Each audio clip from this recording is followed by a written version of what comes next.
درود بر شما همراهان گرامی و عزیز. به کانال خودتون خوش آمدید.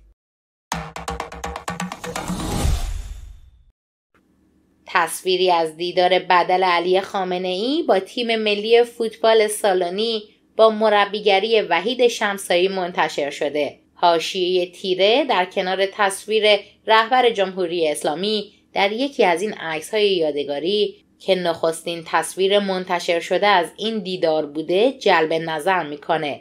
اینگونه به نظر میرسه که تصویر خامنه‌ای به اصطلاح ادیت شده باشه و در همین رابطه به تصاویر بعدی دقت کنید که مجموعه تصاویر دیدار خامنه‌ای در یک اتاق 15 متری با 7 محافظ و 2 دوربین مداربسته و یک در مخفی فرار در پشت پرده وجود داره. ببینید ایران تنها کشوریه که رهبران نظامی آن مثل مشتی ترسو در مقابل بدل یک آخوند 4 دست و پا روی زمین میشینن و جیکشون هم در نمیاد. زور این الدنگ ها فقط به زنان و ما مردم ایران میرسه. حالا به این تصویر دقت کنید. دوربینی که به شدت چهره حضار رو زیر نظر داره. حالت چهره و نوع نگاه افراد بعداً به صورت دقیق آنالیز میشه. اون درب شیشه‌ای هم نمادیه که بخوام بگن ما روی زمین هستیم. بعد در مراسم نماز میت خوندن برای فریب خانواده‌های کشته شدگان به دروغ آرزوی شهادت و پیوستن به کشته شدگان رو میکنه. به این تصویر دقت کنید. در دیدار با فوتبالیستا این در مخفی معلوم شد. حاشیه مشکی رنگ پشت پرده نشان از وجود یک در فرار داره. اون وقت این ورزشکارا با بیشرمی و فرومایگی تمام عرض ارادت میکنن به یک آدم خونریز و کفتار صفت فقط برای گرفتن یک انگشتر. ای کاش به گوش شمسایی میرسوندیم که برای ما مردم تمام شدی. در این تصویر شما فقط دندون وزیر ورزش مملکت رو نگاه کنید. اینا یک مشت گدازادن که به قدرت رسیدن. و اینکه بدونیم که شما به عنوان رهبر وقتی نگاه میکنید ما رو همین کلمه ما رو تو فرودگاه دیدید، اصلا انگیزه ما مجموعه ما برای کشور هزار برابر می‌کنه.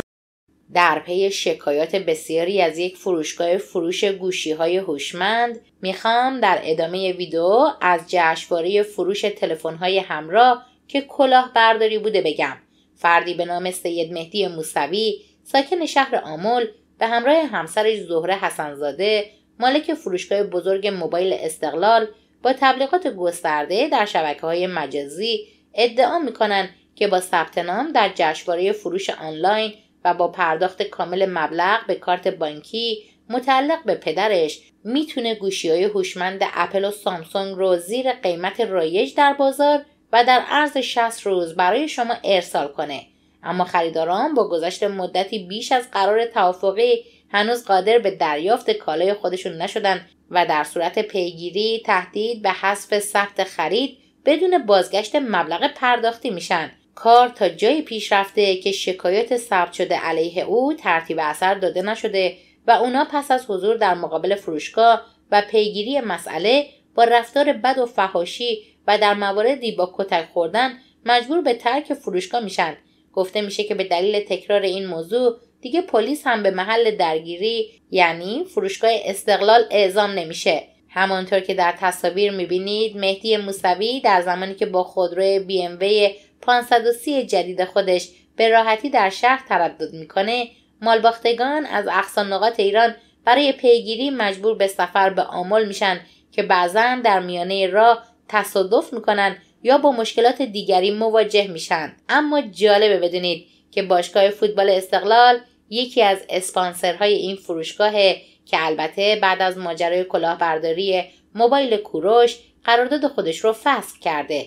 مهدی موسوی و همسرش که از اطرافیان یادگاران خمینی دجال نیز هستند در این ماجرا تنها نیستند که نام چند تن از همراهان وی به این شرحه: ماهیار اکبرزاده عامل اصلی تبلیغات، مجتبی حیدری که سابقا ترشی فروش بوده و همکنون مشغول به تهدید و کتک زدن خریدارانه، عدنان فردی که ظاهرا با لباس سکوریتی و اسلحه در محل بوده و پس از شکایات مختلف و تذکر نیروی انتظامی همکنون با لباس سیاه و ماسک خریداران رو تهدید میکنه و کتک میزنه.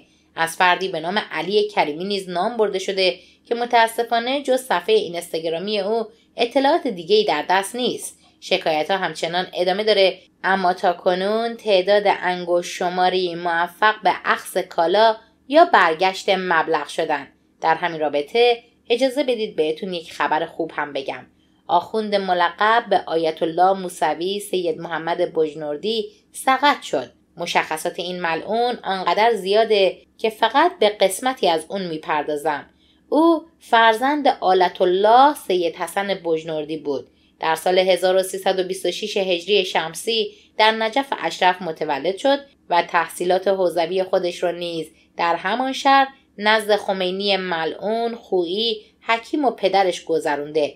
عضویت در شورای عالی قضایی و هیئت عفو زندانیان از سوی خمینی ملعون از جمله مسئولیت‌های این آلت الله موسوی بجنوردی پس از پیروزی فتنه 57 بود.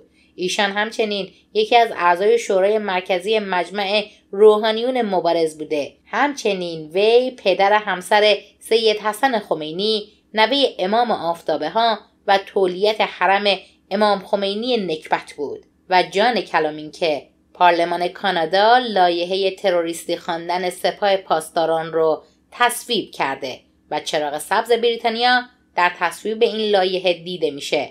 تروریستی شدن سپاه از سوی بریتانیا دست سپاه رو از کشورهای همسود انگلیس برای دور زدن تحریم ها قطع میکنه که مساوی با مرگ رژیم. لطفاً دارایی خودتون رو تبدیل به دلار کنید. طی هفته ها و ماهای آینده اتفاقاتی رخ خواهد داد که در آینده ایران و ایرانی تأثیرگذار خواهد بود. در کدام سمت درست و یا نادرست آن خواهیم بود فقط بستگی به اقدامات خودمون داره. واجب میدونم که به خاطرتون بیارم که در قرن 21 به سر میبریم و تا زمانی که اسلام مخفی و درونی خودمون رو به زباله‌دان تاریخ نندازیم وضعیت ایران و ایرانی نه تنها از اینی که هست بهتر نمیشه بلکه بدتر و سختتر هم خواهد شد و فقط چپ‌های جمهوری خواه هستن که از این موضوع دارن بهترین بهره رو میبرن و جوانان رو جذب میکنن. ملیگرایی یعنی اسلام زدایی درونی و بیرونی، هم از خودتون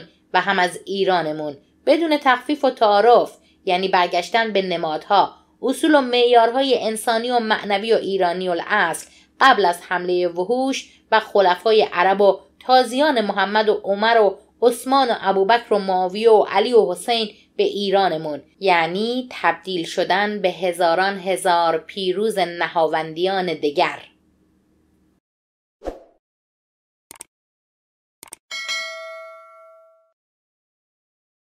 سپاس که با لایک و کامنت همراه و حامی هر سه کانال خبرچین دیگه چه خبر و خبردار هستید و اگر مایل به حمایت مالی از کانال خودتون هستید از گزینه سوپر تانکس در پایین هر ویدیو میتونید استفاده کنید. پاینده ایران، جاوید شاه تا ابد و زنده باد رضا شاه دوم.